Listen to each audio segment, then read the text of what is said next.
Hello, bachcho. Let's read out the questions. Question says a point charge positive of Q is placed just outside an imaginary hemisphere. Surface of radius R as shown in the figure. Which of the following statement is are correct? So यहाँ पर आप diagram में देख सकते हैं कि एक Hemy spherical surface है, उसकी सरफेस पर एक पॉजिटिव ऑफ क्यू चार्ज को प्लेस किया गया है जिसका रेडियस कैपिटल ऑफ आर की इक्वल है। तो हम बता रहे हैं कौन सी स्टेटमेंट करेक्ट होंगी। सो स्टेटमेंट को यदि हम देखें तो यहाँ पर electric flux passing through the curved surface of hemisphere को कैलकुलेट किया गया है।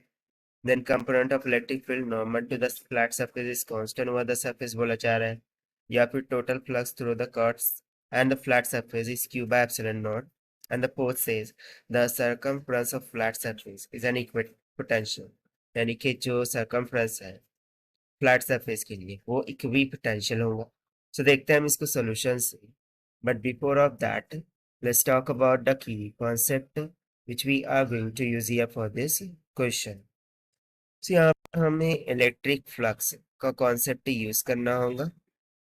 So we would say the electric flux to curved surface to curved surface, इसका एक फॉर्मूला होता है।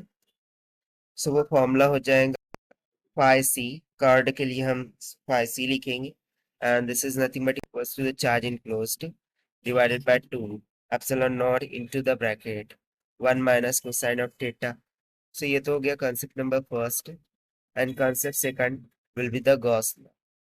So according to Gauss law, the total flux, this can be given by the charge enclosed by the body divided by epsilon naught, जहाँ पर q charge है, epsilon naught is the permittivity, and theta will be the angle for the chord surface making with the vertical.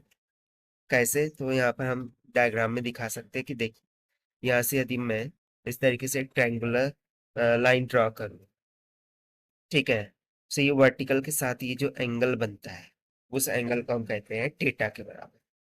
अब चूंकि ये एक hemisphere है, इसकी height are के बराबर है, तो देखिए यहाँ से ये मिड पॉइंट से यहाँ तक का डिस्टेंस देखिए, तो वो भी आर के बराबर होगा, ये भी आर के बराबर होंगे, ठीक है। और यहाँ पर ऊपर की तरफ पॉजिटिव चार्ज क्यों रखा गया है? अब ये एंगल थीटा है, सो ये वाला एंगल भी क्या होगा? थीटा होगा, due to symmetry.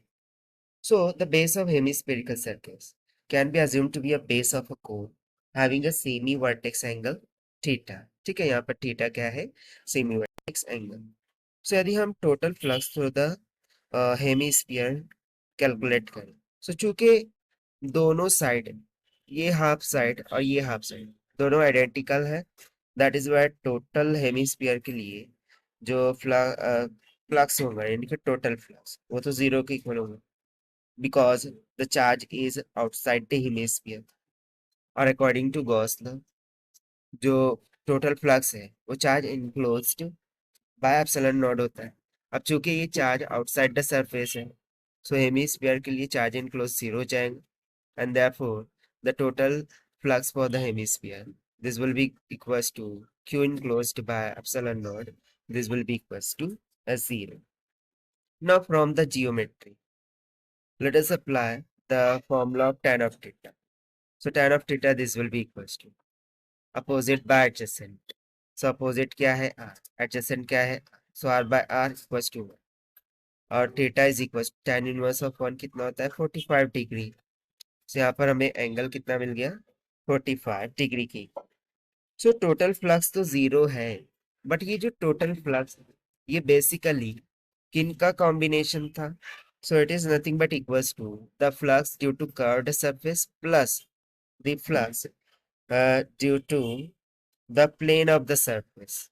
Okay, flux due to plane surface. So now the electric flux passing through the curved surface, यानी कि phi c, this can be calculated by the formula which we have written above. So basically यहाँ पर ये सिर्फ इसको एक negative sign लगा दीजिए, इसमें निगेटिव साइन भी होता है। So this will be equals to minus of Q divided by 2 epsilon naught into में 1 माइनस कोसाइन ऑफ थीटा हो जाएगा। अब जो भी वैल्यूज हमने फाइंड आउट की है उसको सब्स्टिट्यूट करेंगे, ये हो जाएगा माइनस का Q divided by two epsilon not into में 1 माइनस कोसाइन ऑफ थीटा कितना है 45 डिग्री। सो कोसाइन 45 1/√2 होता है। सो सिंपली कर्ड सरफेस के लिए हमारे पास फ्लक्स कितना आ जाएगा, minus Q divided by two epsilon not into the bracket 1 minus 1/√2 के। ना अकॉर्डिंग टू क्वेश्चन हमें क्या बोला गया था, that is the electric flux passing through the curved surface is minus q by 2 epsilon naught 1 minus 1/√2, यानी कि option A यहाँ से absolutely correct हो जाएगा। Now the component of electric field normal to the flat surface is constant over the surface. So इसको हम कैसे find out कर सकते हैं, by using the Gauss law। जो electric field dot ds vector होता है, this is nothing but equals to the charge enclosed by epsilon dot होता है। बट यहाँ पर हमने देखा कि टोटल फ्लक्स तो 0 हो गया है, तो बेसिकली यहाँ पर ये जो है तो हमारे पास 0 की इक्वल आ रहा है। और ये तभी आता है जब हम डेरिवेटिव लेते हैं किसी भी टर्म का। ठीक है, किसी भी टर्म का हम डेरिवेटिव लेते हैं, लेकिन जो इलेक्ट्रिक फील्ड है वो डेरिवेटिव का अपोजिट होता है। दैट मीन्स टू से कि electric field can't be constant, electric field constant नहीं हो सकती। सो इस कंसेप्ट के अकॉर्डिंग ऑप्शन बी यहाँ से इनकरेक्ट होगा। while if you see the total flux through the curd and flat surface, so ये तो 0 की इक्वल है, हमने ऑलरेडी यहाँ पर देख लिया कि टोटल फ्लक्स कितना है, 0 की इक्वल है। सो ये ऑप्शन भी इनकरेक्ट हो जाए।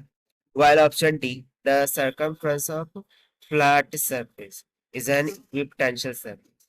तो कैसे इक्विपोटेंशियल सरफेस होगा, सो बेसिकली जो चार्ज है इसको हम जैसे ही सरफेस पर, ठीक है, ये देखिए कर्ड सरफेस है और ये फ्लैट सरफेस है।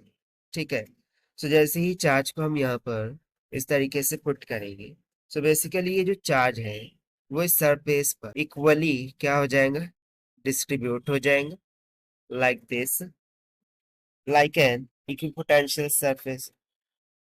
ठीक है, तो चूंकि ये चार्ज को सरफेस पे रखा गया है, सो eight over the every and each of the point and over to the surface, this charge will be uniformly distributed, and just because of that हम सिंपली बोल सकते हैं कि जो फ्लैट सरफेस है, this will be treated as the flat surface will be equipotential, the flat surface will be equipotential। equipotential इसलिए क्योंकि charge equally उस सरफेस पर क्या हुआ है, डिस्ट्रीब्यूट हुआ है, इसलिए।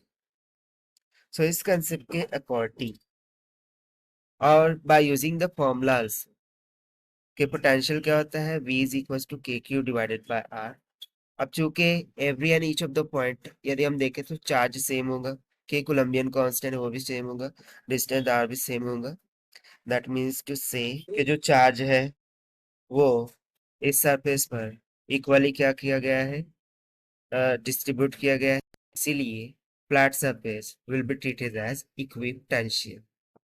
ठीक है, सो इस कंसेप्ट का यूज करते हुए ऑप्शन डी यहाँ से करेक्ट हो जाए। So only option A and T R correct.